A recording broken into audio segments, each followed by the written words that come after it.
வேலை வாய்ப்பு மற்றும் பயிற்சித்துறை சார்பில் திருவையாறு அரசு ஐடியில் சேர மாணவ செல்வங்களுக்கு ஒரு பொன்னான வாய்ப்பு. அணுக வேண்டிய முகவரி: முதல்வர், அரசு தொழில் பயிற்சி நிலையம், கடுவெளி, திருவையாறு.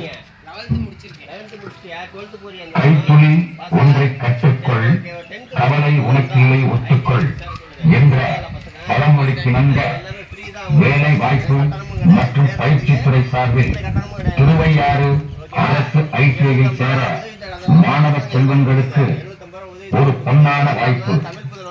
இந்த நல் வாய்ப்பினை தவறாமல் பயன்படுத்திக் கொண்டு நமது திருவையாறு கடுவெளியில் அமைந்திருக்கும் அரசு தொழில் பயிற்சி நிலையத்தில் தொழில் பிரிவுகளுக்கான சேர்க்கை தற்போது நடைபெற்று வருகிறது. 10ஆம் வகுப்பு தேர்ச்சி பெற்றிருந்தால் நீங்கள் ஐடியில் சேர்ந்து படிக்கலாம். மாணவர்களே, விரைந்து வாருங்கள். ஐடியில் சேர்ந்து தொழில் கல்வியினை முடித்து அரசு மற்றும் தனியார் நிறுவனங்களில் நல்லதொரு வேலை வாய்ப்பினை